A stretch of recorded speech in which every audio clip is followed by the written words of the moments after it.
Howdy everybody, it's me Austin, just chilling on my back deck here somewhere in an undisclosed location in Michigan.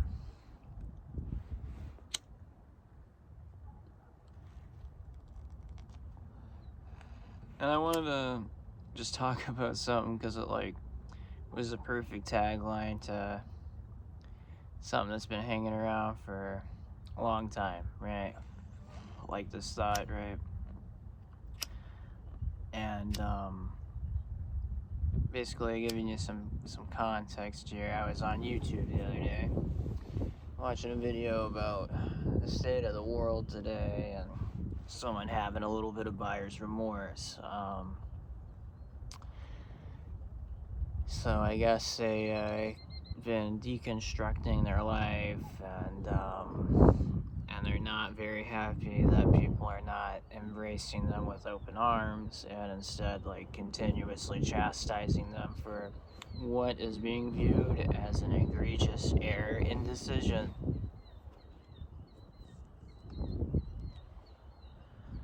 And a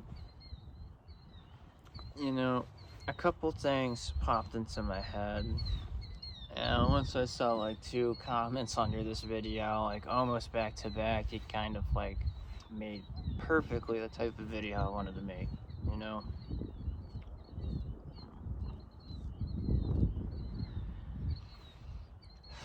You're either a closure-holic or a forgiving-holic, you know what I'm saying? And here's the thing though, you can't sit around and make destructive choices for weeks, possibly months, possibly years of your life, and then turn around and expect everybody to forgive you immediately upon you saying, I've changed my life. Here's the thing, right? I'll put it like this. This easily translates into the world of substance abuse. Now, I had abused many things all my life, up until I was 25 and decided to slow down because of another thing we'll get to in this video.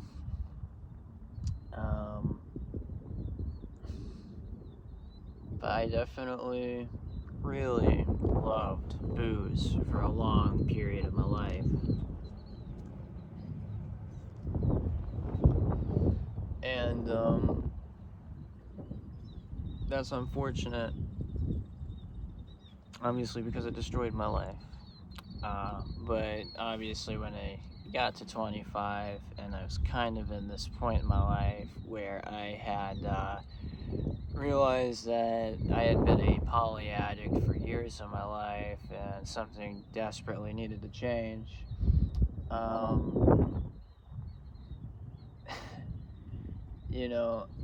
I had to do work, and I was excited at first, and I wanted to show the world that I changed, and I wanted to get the girl back and everything, so.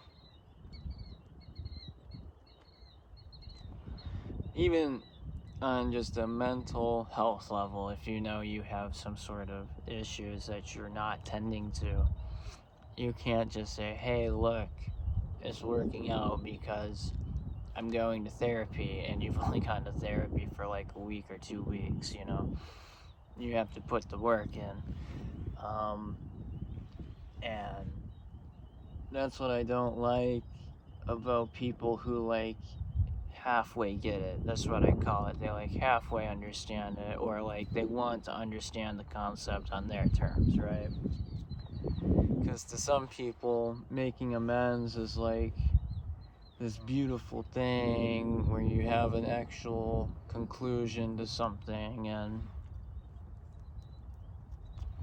let me tell you something, you have to make a lot of amends when you're per se an alcoholic. You ruin a lot of relationships in your life, and sometimes for some people are irreparable. Some people forever look at you a different way, and It's disheartening, but it's just the way of the world. It's how addiction works. But, you know, I was ready to change, and I was so full of optimism, and I was shouting from the rooftops.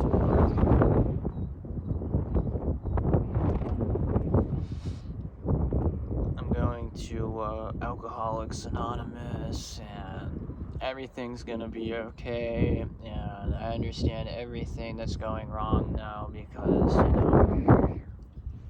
this is why it doesn't make sense. This is why everything in my life doesn't make sense, type of thing. And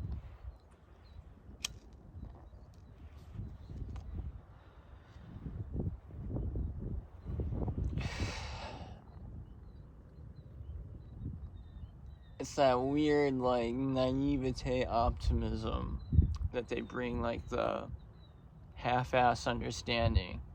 It's like, I'm going to performatively be sorry and performatively take those actions because you're upset with me. Because let's be honest, man. Let's say you did a lot of stupid shit. And let's say, like, in this instance, rhetorically, or maybe I'm just speaking to you from the universe, right? You know, how many of us have been there? We've been broken up with, man, woman, or whoever, doesn't matter. And your ex has been like, here's an itemized list of everything I dislike about you. And it's like, oh, okay. Here's the thing. Even if you were to, like, work on that, right? You're only working on that to get that person back, right? In that instance, you're not genuinely wanting to do it for yourself.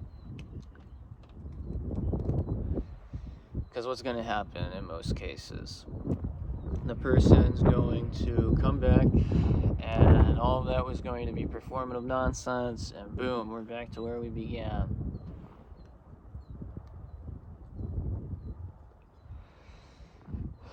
But true penance isn't pleasant. And if it's pleasant, it's not penance. Or as I would rather put it, I was 25 years old,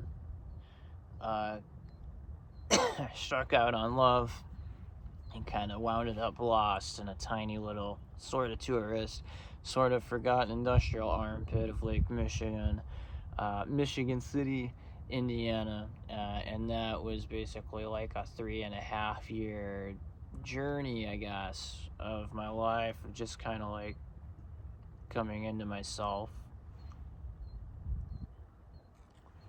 But a formative process, and that was getting humiliated by being broken up with right after fumbling a marriage, and being stuck in Michigan City, Indiana, and having to face every single demon of mine from like the past 4 years.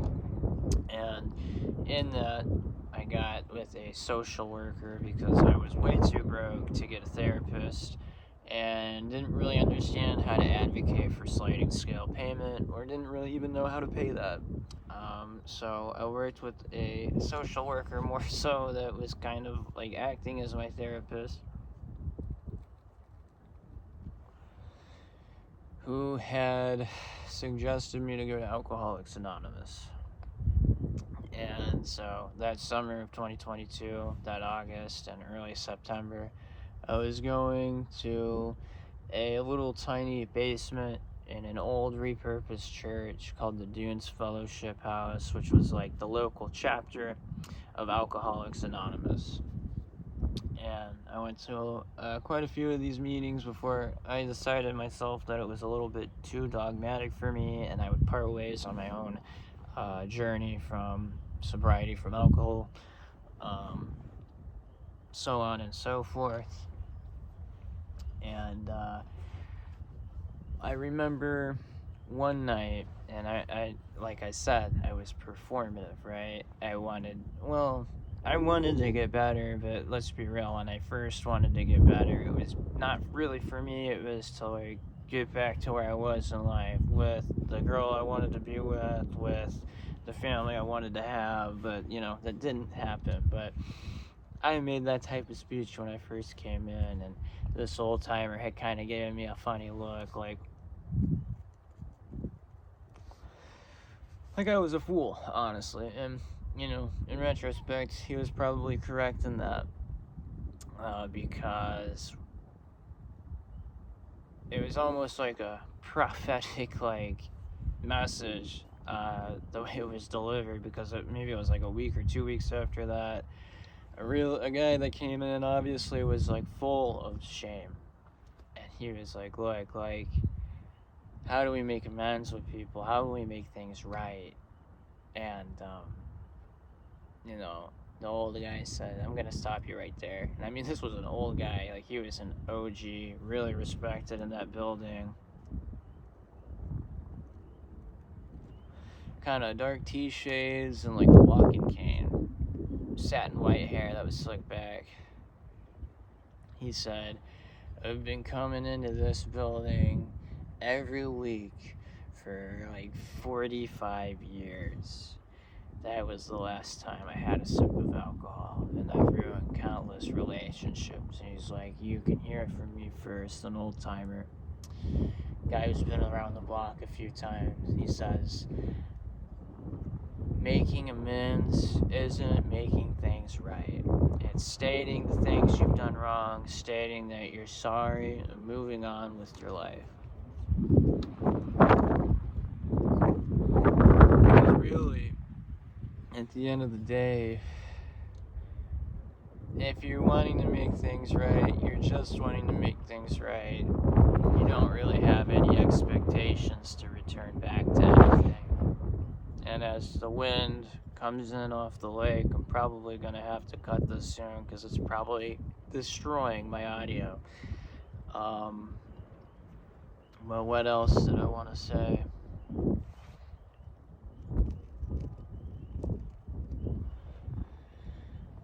Be measured in your attempts to better yourself. Be realistic with yourself. And make sure you consciously think about the things that you're doing.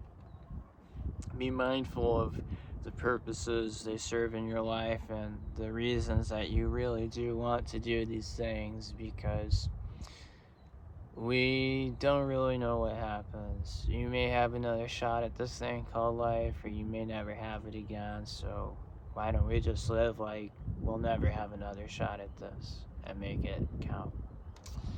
Well, that's all I really gotta say. Penance isn't pleasant, and if it's pleasant, it's not penance. My name's Austin. I'm 29. Signing off, about 14 miles off the coast of a Great Lake. Peace.